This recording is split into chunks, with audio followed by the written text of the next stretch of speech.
திருச்சிற்றம்பலம். சிவனை செல்வர்களே, இந்த பதிவிலே நாம் பார்க்க இருப்பது சிவஞான சித்தியார் ஆராய்ச்சி உரை என்கின்ற தலைப்பிலே பிரமாண இயல் முதல் நூற்பா.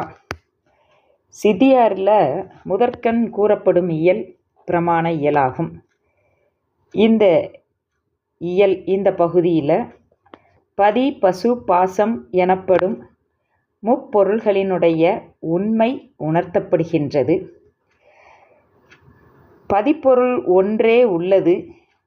மற்றைய பசு பாசம் எனப்படும் இரு பொருள்களும் கயிற்றில் காணப்படும் அரவு போலவும், இப்பியில் தோன்றும் வெள்ளி போலவும், காணலில் தோன்றும் நீர் போலவும் கற்பனையே ஒழிய வேறு ஒன்றும் இல்லை என்று ஒரு சிலர் கூறுகின்றார்கள். வெற்றிலை, பாக்கு, சுண்ணம் என்ற மூன்றும் சேர்ந்த பொழுது புதிதாய் தோன்றும் சிவப்பு நிறம் போல ஐம்பூதங்களின் சேர்க்கையினால் உடலின் கண் அறிவு தோன்றுகின்றதே அன்றி அறிவுடை பொருளாகிய உயிர் என ஒரு பொருள் வேறாக இல்லை என்று ஒரு சிலர் சொல்லுகிறார்கள். வேறு சிலர்களோ இந்த தேகமே உயிர் என்று சொல்லுகிறார்கள். ஐம்பொறிகளே உயிர் என்று சொல்லுகிறார்கள். இவ்வாறு பிராணவாயுவே உயிர் என்றும், அகக்கருவிகள் என்று சொல்லப்படுகின்ற மனம், புத்தி, சித்தம், அகங்காரம், இந்த அந்த கரணங்களே உயிர் என்றும் ஒரு சிலர் கூறுகின்றார்கள். சிலர் உயிரும் உலகமுமே உள்பொருள்கள், பதிப்பொருள் என்று ஒன்று இல்லை என்று சொல்பவரும் உண்டு. எனவே முப்பொருள்களும் உள்ள பொருள் என்று நிறுவ வேண்டிய இன்றியமையாததாக இருக்கின்றது. அங்கனம் நிறுவப்படுவனவற்றுள் முதற்கண் இங்கு சூத்திரத்தில் எடுத்துக்கொண்டது பதிப்பொருள் உண்மை. அம்முறை பற்றி பதி உண்மை, கடவுள் உண்டு என்னும் உண்மை. கடவுள் உண்டு என்பதற்கு பிரமாண இயலின் முதற் பாதமாகிய முதற் சூத்திரத்தால் உணர்த்தப்படுகின்றது. சிவஞான சித்தியாரிலே முதல் நூற்பாவிலே இந்த பதிப்பொருள் உண்மையினை காட்டுவதற்கு ஒருவனோடு ஒருத்தி ஒன்று என்று உரைத்திடும் உலகமெல்லாம் வருமுறை வந்து நின்று போவதும் ஆதலாலே தருபவன் ஒருவன் வேண்டும் தான் முதல் ஈருமாகி மறுவிடும் அனாதி முத்த சித்துரு மணி நின்றே என்பது இந்த முதல் சூத்திரம்.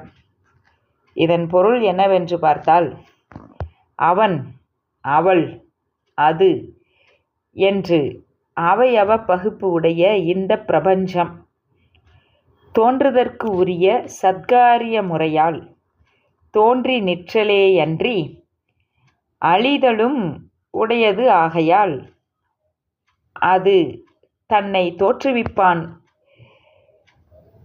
ஒருவன் வேண்டும் என்கின்ற ஒரு வினை முதலை வேண்டி நிற்கின்றது.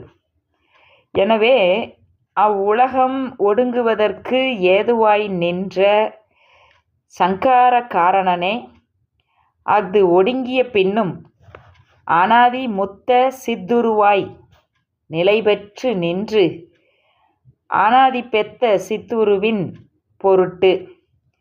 அனாதி முத்த சித்துரு என்பது பதிப்பொருள், அனாதி பெத்த சித்துரு என்பது பசு ஆன்மாவினை குறிக்கக்கூடிய சொல். இந்த ஆன்மாவின் பொருட்டு, ஆன்மாக்களின் பொருட்டு மீளவும் அவ்வுலகத்தை முன்போல தோற்றுவிக்கின்றது. எனவே அவனே உலகிற்கு முதற்கடவுள். யார்? அந்த சங்காரத்தை செய்கின்ற கடவுளே முதற்கடவுள்.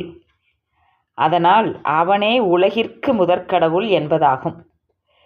முத்த சித்துரு என்றது பதிப்பொருளையும், பெத்த சித்துரு என்பது பசுக்களாகிய உயிர்களையும் குறிக்கின்றது. ஒரு கடவுள் வேண்டப்படும் என்பதன் சிறப்பு வகையால் சொல்லப்பட வேண்டும் என்று சொன்னால், உலகம் ஏன் தோற்றுவிக்கப்படுகின்றது என்பதும், அது எம்முறையில் தோற்றுவிக்கப்படுகின்றது என்பதும், தோற்றுவிக்கப்பட்ட உலகத்தை ஒடுக்குதற்கு உரிய காரணம் இது என்பதும், அவ்வாறு ஒடுங்கிய பின்னரும் இது மீளவும் தோன்றுவானேன் என்பதும், இங்ஙனம் தோற்ற ஒடுக்கங்களை செய்யும் இறைவன் எத்தனை வடிவினன் என்பதும் பிறவுமாகிய சிறந்த பொருள்கள் இந்த பாடலிலே செறிந்து இருக்கின்றது. இந்த கொள்கைகளுக்கு மாறுபட்ட சமயங்கள் பல இருப்பதனாலேயே அந்தந்த சமயம் பற்றி எழும் தடைகளுக்கெல்லாம் விடை கூறி உண்மையை நிலைநாட்டும் பொருட்டு இந்த செய்யுள் 3 கூறுகளாக பகுக்கப்பட்டு ஆராயப்படுகின்றது. இவ்வாறே ஒவ்வொரு சூத்திரத்திலும் முதற் செய்யுள் பல பொருள்களை உள்ளடக்கி நிற்கிறது என்பது நாம் நினைவில் கொள்ள வேண்டும். ஒருவனோடு ஒருத்தி என்று உரைத்திடும் உலகமெல்லாம் வருமுறை வந்து நின்று போவதும் ஆதலாலே தருபவன் ஒருவன் வேண்டும் என்பது முதற்கூறு. இந்த சூத்திரத்திலே பகுக்கப்பட்டிருக்கின்ற முதல் கூறு. இந்த பகுதி 3 உட்கூறுகளை உடையது. முதல்ல வந்து நின்று போவது, இரண்டாவது வரும் முறைமை, மூன்றாவது தருபவன் ஒருவன் வேண்டும்.